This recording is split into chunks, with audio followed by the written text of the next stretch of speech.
Lord Arthur Savile's Crime by Oscar Wilde. Chapter 3. When Lord Arthur woke it was 12 o'clock, and the midday sun was streaming through the ivory silk curtains of his room. He got up and looked out of the window. A dim haze of heat was hanging over the great city, and the roofs of the houses were like dull silver.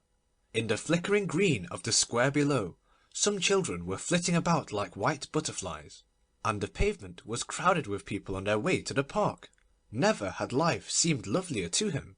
Never had the things of evil seemed more remote. Then his valet brought him a cup of chocolate on a tray. After he had drunk it, he drew aside a heavy portière of peach-coloured plush, and passed into the bathroom.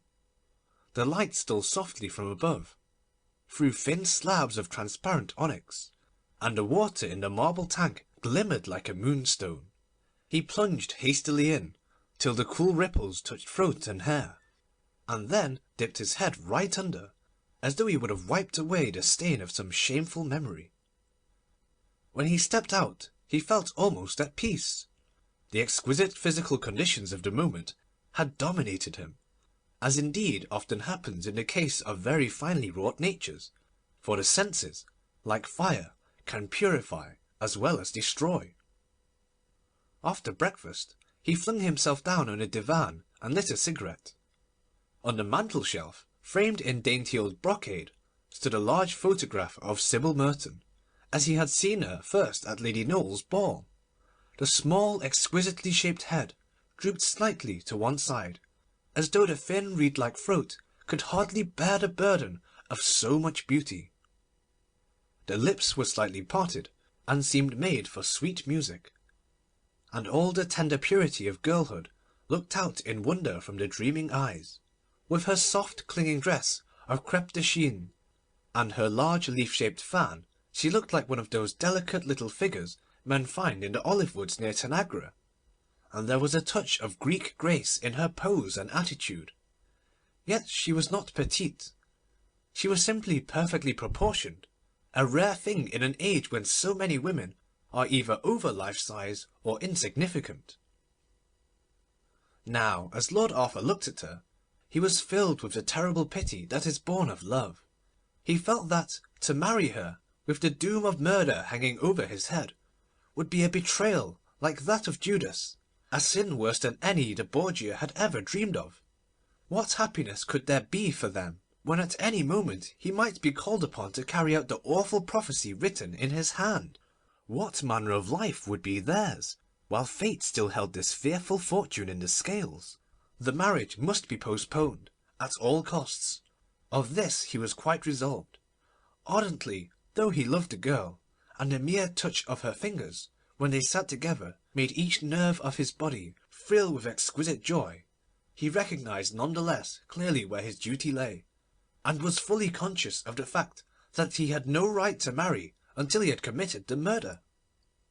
This done, he could stand before the altar with Sybil Merton, and give his life into her hands without terror of wrong-doing. This done, he could take her to his arms, knowing that she would never have to blush for him, never have to hang her head in shame. But done it must be first, and the sooner the better for both. Many men in his position would have preferred the primrose path of dalliance to the steep heights of duty, but Lord Arthur was too conscientious to set pleasure above principle. There was more than mere passion in his love, and Sybil was to him a symbol of all that is good and noble. For a moment he had the natural repugnance against what he was asked to do, but it soon passed away. His heart told him that it was not a sin, but a sacrifice. His reason reminded him that there was no other course open. He had to choose between living for himself and living for others, and terrible though the task laid upon him undoubtedly was, yet he knew that he must not suffer selfishness to triumph over love. Sooner or later we are all called upon to decide on the same issue. Of us all the same question is asked. To Lord Arthur it came early in life, before his nature had been spoiled by the calculating cynicism of middle age, or his heart corroded by the shallow, fashionable egotism of our day, and he felt no hesitation about doing his duty. Fortunately also for him, he was no mere dreamer or idle dilettante. Had he been so, he would have hesitated, like Hamlet, and let irresolution mar his purpose. But he was essentially practical. Life to him meant action, rather than thought. He had that rarest of all things, common sense. The wild, turbid feelings of the previous night had by this time completely passed away, and it was almost with a sense of shame that he looked back upon his mad wanderings from street to street, his fierce emotional agony. The very sincerity of his sufferings made them seem unreal to him now. He wondered how he could have been so foolish as to rant and rave about the inevitable. The only question that seemed to trouble him was, whom to make away with, for he was not blind to the fact that murder, like the religions of the pagan world, requires a victim as well as a priest. Not being a genius, he had no enemies, and indeed he felt that this was not the time for the gratification of any personal pique or dislike, the mission in which he was engaged being one of great and grave solemnity. He accordingly made out a list of his friends and relatives on a sheet of notepaper, and after careful consideration decided in favour of Lady Clementina Beauchamp, a dear old lady who lived in Curzon Street, and was his own second cousin by his mother's side. He had always been very fond of Lady Clem, as everyone called her, and as he was very wealthy himself, having come into all Lord Rugby's property when he came of age, there was no possibility of his deriving any vulgar monetary advantage by her death. In fact, the more he thought over the matter, the more she seemed to him to be just the right person, and, feeling that any delay would be unfair to Sybil, he determined to make his arrangements at once. The first thing to be done was, of course, to settle with the cheiromantist. So he sat down at a small Sheraton writing table that stood near the window, drew a cheque for £105, payable to the order of Mr. Septimus Podgers, and, enclosing it in an envelope, told his valet to take it to West Moon Street. He then telephoned to the stables for his hansom, and dressed to go out. As he was leaving the room, he looked back at Sybil Merton's photograph, and swore that, come what may, he would never let her know what he was doing for her sake, but would keep the secret of his self-sacrifice hidden always in his heart. On his way to the Buckingham, he stopped at a florist's, and sent Sybil a beautiful basket of narcissus, with lovely white petals and staring pheasant's eyes, and, on arriving at the club, went straight to the library, rang the bell, and ordered the waiter to bring him a lemon and soda, and a book on toxicology. He had fully decided that poison was the best means to adopt in this troublesome business. Anything like personal violence was extremely distasteful to him, and besides, he was very anxious not to murder Lady Clementina in any way that might attract public attention, as he hated the idea of being lionised at Lady Windermere's, or seeing his name figuring in the paragraphs of vulgar society newspapers. He had also to think of Sybil's father and mother, who were rather old-fashioned people, and might possibly object to the marriage if there was anything like a scandal, though he felt certain that if he told them the whole facts of the case, they would be the very first to appreciate the motives that had actuated him. He had every reason, then, to decide in favour of poison. It was safe, sure, and quiet, and did away with any necessity for painful scenes to which, like most Englishmen, he had a rooted objection. Of the science of poisons, however, he knew absolutely nothing, and as the waiter seemed quite unable to find anything in the library but Ruff's Guide and Bailey's Magazine, he examined the bookshelves himself, and finally came across a handsomely bound edition of the Pharmacopoeia, and a copy of Erskine's Toxicology, edited by Sir Matthew Reed, the President of the Royal College of Physicians, and one of the oldest members of the Buckingham, having been elected in mistake for somebody else, a contretemps that so enraged the committee that when the real man came up they blackballed him unanimously. Lord Arthur was a good deal puzzled at the technical terms used in both books, and had begun to regret that he had not paid more attention to his classics at Oxford, when in a second volume of Erskine he found a very interesting and complete account of the properties of aconitine, written in fairly clear English. It seemed to him to be exactly the poison he wanted. It was swift, indeed almost immediate in its effect, perfectly painless, and when taken in the form of a gelatine capsule, the mode recommended by Sir Matthew, not by any means unpalatable. He accordingly made a note upon his shirt cuff of the amount necessary for a fatal dose, put the books back in their places, and strolled up St. James's Street to Pestle and Humby's, the great chemists. Mr. Pestle, who always attended personally on the aristocracy, was a good deal surprised at the order, and in a very deferential manner murmured something about a medical certificate being necessary. However, as soon as Lord Arthur explained to him that it was for a large Norwegian mastiff that he was obliged to get rid of, as it showed signs of incipient rabies, and had already bitten the coachman twice in the calf of the leg, he expressed himself as being perfectly satisfied, complimented Lord Arthur on his wonderful knowledge of toxicology, and had the prescription made up immediately. Lord Arthur put the capsule into a pretty little silver bonbonnière that he saw in a shop window in Bond Street, threw away Pestle and Humby's ugly pill-box, and drove off at once to Lady Clementina's. "Well, monsieur le mauvais sujet," cried the old lady as he entered the room, "why haven't you been to see me all this time?" "My dear Lady Clem, I never have a moment to myself," said Lord Arthur, smiling. "I suppose you mean that you go out all day long with Miss Sybil Merton, buying chiffons and talking nonsense. I cannot understand why people make such a fuss about being married.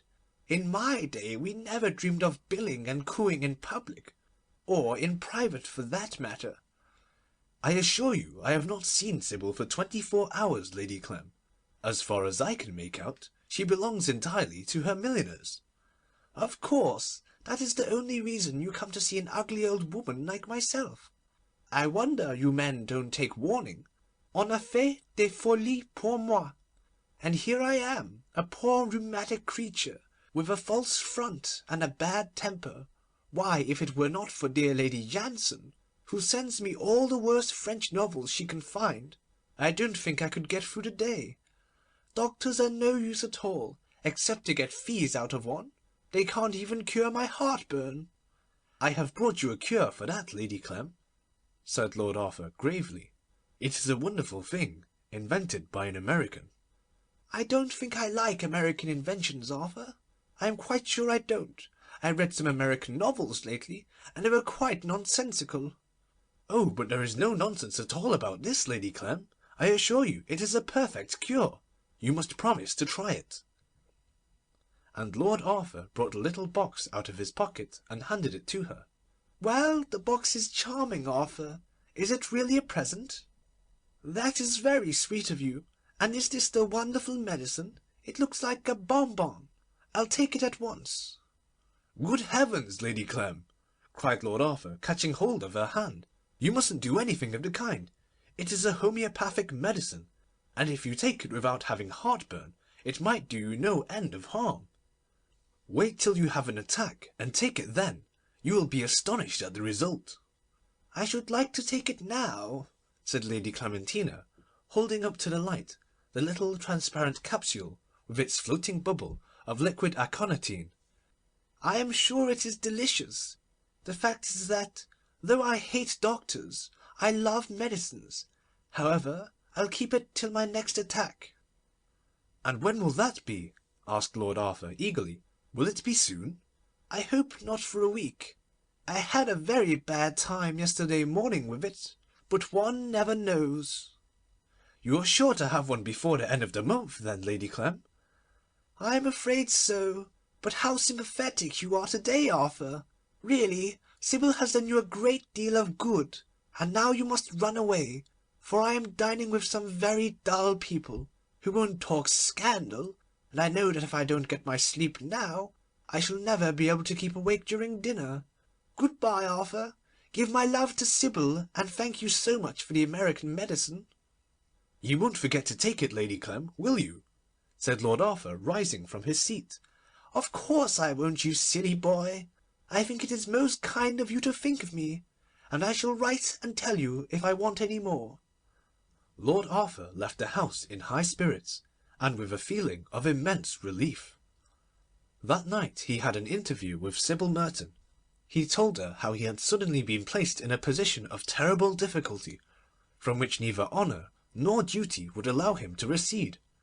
He told her that the marriage must be put off for the present, as, until he had got rid of his fearful entanglements, he was not a free man.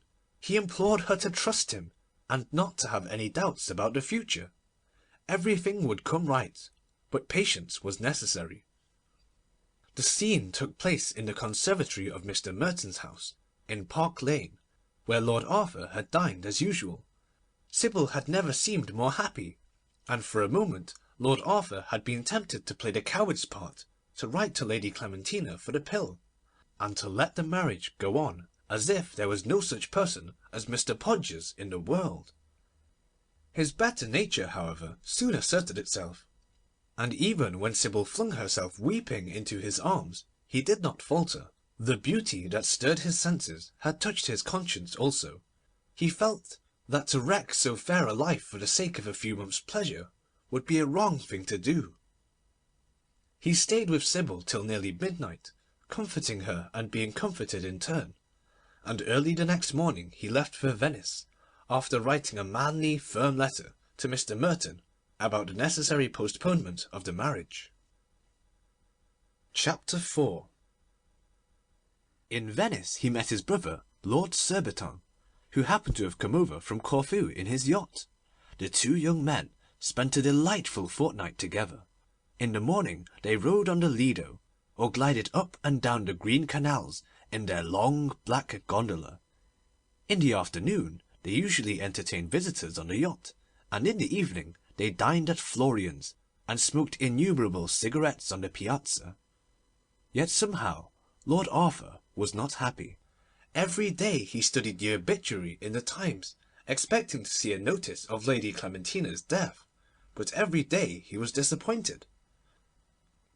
He began to be afraid that some accident had happened to her, and often regretted that he had prevented her taking the aconite when she had been so anxious to try its effect. Sybil's letters, too, though full of love and trust and tenderness, were often very sad in their tone, and sometimes he used to think that he was parted from her for ever. After a fortnight Lord Surbiton got bored with Venice, and determined to run down the coast to Ravenna, as he heard that there was some capital cock-shooting in the Pinetum. Lord Arthur at first refused absolutely to come, but Surbiton, of whom he was extremely fond, finally persuaded him that if he stayed at Danieli's by himself he would be moped to death, and on the morning of the 15th they started with a strong north-east wind blowing, and a rather choppy sea. The sport was excellent, and the free open-air life brought the colour back to Lord Arthur's cheek. But about the 22nd he became anxious about Lady Clementina, and, in spite of Surbiton's remonstrances, came back to Venice by train. As he stepped out of the gondola on to the hotel steps, the proprietor came forward to meet him with a sheaf of telegrams. Lord Arthur snatched them out of his hand and tore them open. Everything had been successful. Lady Clementina had died quite suddenly on the night of the 17th. His first thought was for Sybil, and he sent her off a telegram announcing his immediate return to London. He then ordered his valet to pack his things for the night mail, sent his gondoliers about 5 times their proper fare, and ran up to his sitting-room with a light step and a buoyant heart. There he found 3 letters waiting for him. One was from Sybil herself, full of sympathy and condolence. The others were from his mother, and from Lady Clementina's solicitor. It seemed that the old lady had dined with the Duchess that very night, had delighted everyone by her wit and esprit, but had gone home somewhat early, complaining of heartburn. Sir Matthew Reed had been sent for at once, but, of course, there was nothing to be done, and she was to be buried on the 22nd at Beecham Chalcot. A few days before she died, she had made her will, and left Lord Arthur her little house in Curzon Street, and all her furniture, personal effects, and pictures, with the exception of her collection of miniatures, which was to go to her sister, Lady Margaret Rufford, and her amethyst necklace, which Sybil Merton was to have. The property was not of much value, but Mr. Mansfield, the solicitor, was extremely anxious for Lord Arthur to return at once, if possible, as there were a great many bills to be paid, and Lady Clementina had never kept any regular accounts. Lord Arthur was very touched by Lady Clementina's kind remembrance of him, and he felt that Mr. Podgers had a great deal to answer for. His love of Sybil, however, dominated every other emotion, and the consciousness that he had done his duty gave him peace and comfort. When he arrived at Charing Cross he felt perfectly happy. The Mertons received him very kindly. Sybil made him promise that he would never again allow anything to come between them, and the marriage was fixed for the 7th of June. Life seemed to him once more bright and beautiful, and all his old gladness came back to him again. One day, however, as he was going over the house in Curzon Street, in company with Lady Clementina's solicitor and Sybil herself, burning packages of faded letters and turning out drawers of odd rubbish, the young girl suddenly gave a little cry of delight. "What have you found, Sybil?" said Lord Arthur, looking up from his work and smiling. "This lovely little silver bonbonniere, Arthur. Isn't it quaint and Dutch? Do give it to me. I know amethysts won't become me till I am over 80. It was the box that had held the aconitine. Lord Arthur started, and a faint blush came into his cheek. He had almost entirely forgotten what he had done, and it seemed to him a curious coincidence that Sybil, for whose sake he had gone through all that terrible anxiety, should have been the first to remind him of it. "Of course you can have it, Sybil. I gave it to poor Lady Clem myself." "Oh, thank you, Arthur. And may I have the bonbon too? I had no notion that Lady Clementina liked sweets. I thought she was far too intellectual." Lord Arthur grew deadly pale, and a horrible idea crossed his mind. "Bonbons, Sybil? What do you mean?" he said in a slow, hoarse voice. "There is one in it, that is all. It looks quite old and dusty, and I have not the slightest intention of eating it. What is the matter, Arthur? How white you look!" Lord Arthur rushed across the room and seized the box. Inside it was the amber-coloured capsule with its poisoned bubble. Lady Clementina had died a natural death after all.